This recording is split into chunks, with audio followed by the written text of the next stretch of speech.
राम राम। जब भी खाना नंबर 1 में राहु होता है तो राहु आपके सूर्य को खराब कर देता है। यानी कि जब भाव नंबर 1 में राहु आ गया तो सूर्य अब कुंडली में कहीं पर भी हो वह खराब फल ही देगा। सूर्य के पहले खराब फल क्या मिलेंगे? आपका जो व्यक्तित्व है वह डेवलप ही नहीं हो पाता। आप जिंदगी में एक स्थिरता के माहौल में पहुंच ही नहीं पाते। जिंदगी में कारोबारी सेटिंग या सेटलमेंट अच्छे से हो ही नहीं पाती। दूसरों पर आपका प्रभाव अच्छा नहीं पड़ता। ठीक है।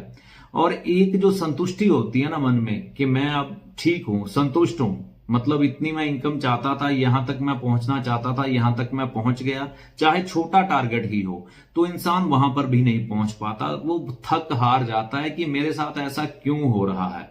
तो ये राहु ऐसा हाल कर देता है खाना नंबर 1 में। ठीक है। और सूर्य को अलग से खराब करता है। और जब राहु भाव नंबर 1 में हो, खाना नंबर 1 में हो, तो सूर्य जहां मर्जी जाके कुंडली में बैठ जाए उसे खराब कर देगा। सूर्य को खराब किया, साथ में सूर्य जहां पर जाकर बैठ गया उस भाव को भी खराब कर दिया। अब समझे कैसे? अब मान लीजिए खाना नंबर 1 में राहु है और सूर्य खाना नंबर 10 में बैठ गया, तो 10वां भाव हमारे कर्म भाव का है, हमारे पिता का है, हमारे जो दुनियावी कर्म है उसके साथ जोड़कर भी देखा जाता है। हम जो कर्म करते हैं उससे ही हमारा आगे का जीवन चलता है। तो यहां पर एक जो सेटलमेंट है कारोबार की, एक चाहे नौकरी की, वो ठीक ढंग से होने नहीं देगा। मतलब यहां पर कर्मों को खराब कर देगा सूर्य, क्योंकि राहु की जहर है सूर्य में। तो ग्रहण लग जाएगा खाना नंबर 10 में, पिता के साथ वैचारिक मतभेद बन जाएंगे। ठीक है। आप जो भी कर्म करेंगे उसका पूरा फल ही नहीं आपको मिलेगा, तो एक मन में निराशा वाली सोच आएगी। आप जो कर्म करेंगे किसी की भलाई के लिए या आगे बढ़ने के लिए या वैसे ही अपने सामाजिक दायरे में कुछ करने की कोशिश करेंगे, लोग आपको शक की नजर से देखेंगे, पता नहीं ये क्या कर रहा है। लेकिन एक जो नेगेटिव प्रभाव है आपका दूसरों पर जाएगा, लेकिन आपके मन में चलो ऐसा कुछ भी नहीं होगा। तो इतना बुरा है राहु खाना नंबर 1 में। खुद तो खराब होता ही होता है, साथ में सूर्य को ले बैठता है, और जिस जातक की कुंडली में हो उसका बेचारे का क्या कहें। तो यहां पर बहुत जरूरी है राहु का उपाय करना। राहु के वैसे तो यहां पर 2-3 उपाय भूले जाते हैं, लेकिन चांदी को धारण करना यहां पर राहु का मुख्य उपाय है। कई लोग क्या करते हैं कि गले में चांदी की चेन धारण कर लेते हैं जब राहु खाना नंबर 1 में होता है। तो ये उपाय सटीक नहीं बैठ पाता इतना, क्योंकि ना हमारी गर्दन तो बृहस्पति है। हमने अगर चांदी धारण की है ना, तो उसे हमने पहुंचाना है मंगल के घर तक।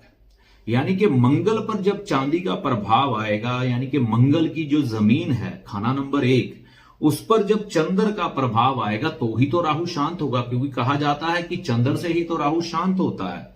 लेकिन वो प्रभाव नहीं आ पाता, तो कई बार कई उपाय भी हमें सोचने को मजबूर कर देते हैं, भाई ऐसा क्यों हो रहा है। तो यहां पर उपाय को थोड़ा बदलना है। देखिए, जो हमारे बाजू है ना, ये मेहनत कश होते हैं, ये मेहनत करते हैं, बाजू से हम मेहनत करते हैं, काम करते हैं, कर्म करते हैं। तो ये मंगल के प्रतीक माने गए। बाजू जो होते हैं मंगल के प्रतीक हैं। तो चांदी गले में ना धारण करके, क्योंकि गला बृहस्पति का होता है, ठीक है ना, तो गले में चांदी ना धारण करके हमें यहां पर मर्दों को यानी कि पुरुषों को अपने राइट हैंड में चांदी का कड़ा धारण करना चाहिए। ठीक है। कितने ग्राम का मर्जी ले लो, कोई दिक्कत नहीं है। तो राइट हैंड में मंगलवार के दिन सुबह के समय चांदी का कड़ा धारण करें। फिर ये जो चांदी है राहु पर असर करेगी, मतलब खाना नंबर, क्योंकि मंगल के प्रभाव में आ गई ना चांदी, तो मंगल के प्रभाव में आ गई, तो मंगल की जो घर है वो जमीन है, तो वहां पर भी चांदी का असर आएगा। ठीक है। तो ये सटीक उपाय जाएगा।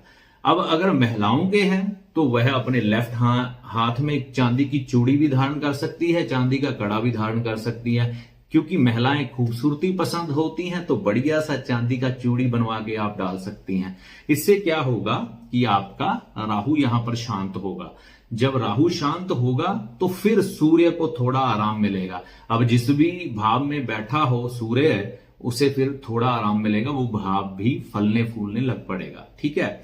इसके अलावा हम चैत्र मास में जब सूर्य उच्च का हो जाता है, उस समय गेहूं का दान, नई फसल आती है। तो नई फसल का मतलब है कि हमारे साल के अनाज का इंतजाम होता है। तो ऋजक का संबंध सूर्य के साथ है। तो उस समय हमारे देश में ऐसे कई त्योहार मनाए जाते हैं जहां पर गेहूं का दान किया जाता है। तो उस समय पंजाब में भी बैसाखी मनाई जाती है, गेहूं की नई फसल कटती है। मध्य प्रदेश का गेहूं तो सारे विश्व में मशहूर है। तो आप थोड़ा गेहूं लेकर, चाहे 1 किलो लें, 10 किलो लें, 100 किलो लें, वो आपकी मर्जी है।